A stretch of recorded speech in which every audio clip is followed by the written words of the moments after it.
Star Wars only, I don't know what the fuck your problem is. The writer and the director of The Last Jedi, Rian Johnson, has recently been on a media tour for his upcoming film, Knives Out, which I will be reviewing in November when it comes out, so stay tuned for that in the future. But let's talk about what he had to say in this interview, which is a pretty interesting interview. It's one of the better interviews of the past 2 years for Rian Johnson, even though I'm not a big fan of how the interviewer did everything, but still.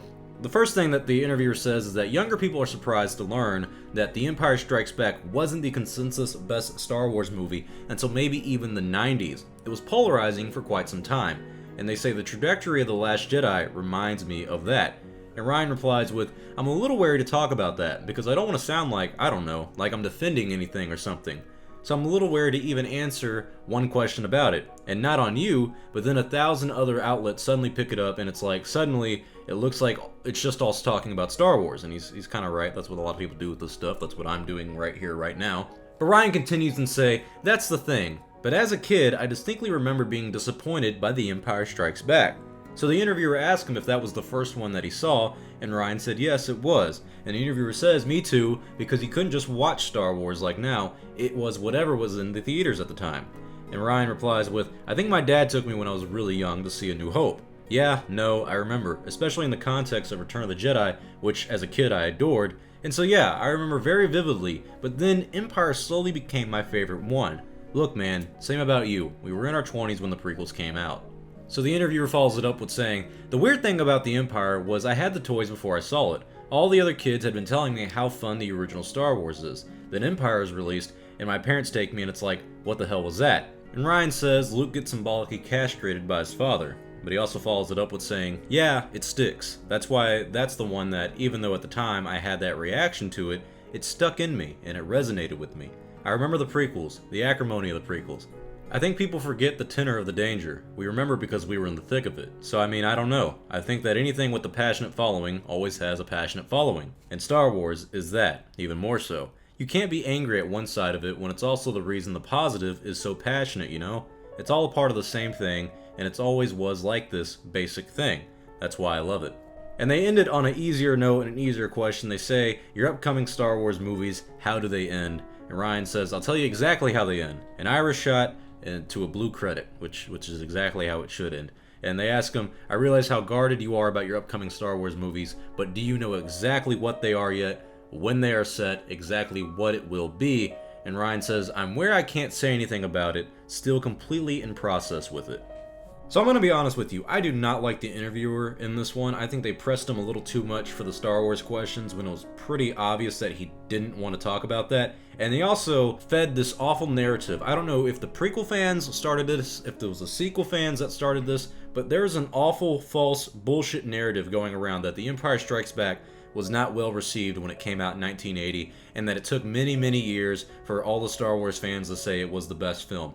That is a fucking lie. Empire Strikes Back was loved when it came out. There's a reason it is the gold standard of sequel movie making. If you want to make a good sequel, you look to Empire Strikes Back. There's not a better sequel other than Shrek 2 in this fucking world. Alright? I am tired of that awful narrative. I am tired of that false narrative. If you meet anyone who claims to be a Star Wars fan and uses that as an argument against the original trilogy or for The Last Jedi, they're not a Star Wars fan because they don't know what the fuck they're talking about. Empire Strikes Back was well loved. Gary Kurtz, God bless his soul, the man himself, the father of the franchise, one of the fathers, my bad, came out himself and said that Empire Strikes Back was well loved when it came out because he addressed this kind of narrative and criticism for that film.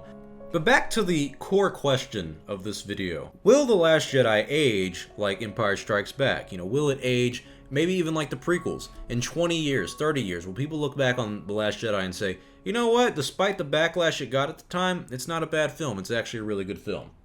I personally don't see that happening. Reason being is that it wasn't just a film that, oh, people didn't like. It truly is a film that divided a lot of the Star Wars fandom. It's not because people didn't like it. I know some people try to make this weird narrative that they didn't like it because of the women in it or the politics and all that stuff.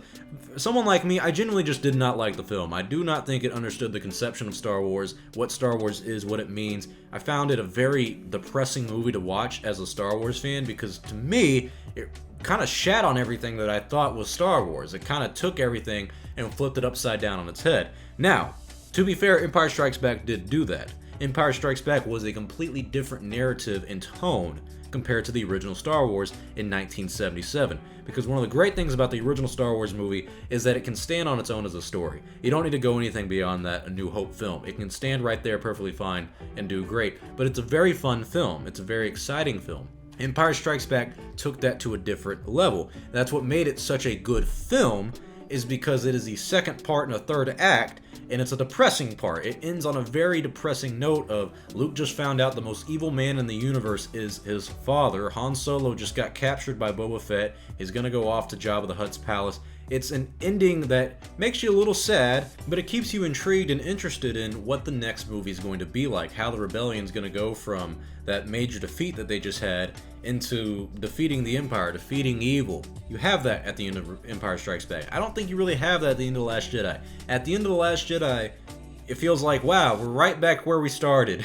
We're right back where we started. Poor Nien Nunb has been fighting the same battle for 30 fucking years. My God, we're still at the exact same point that we were at the beginning of the movie.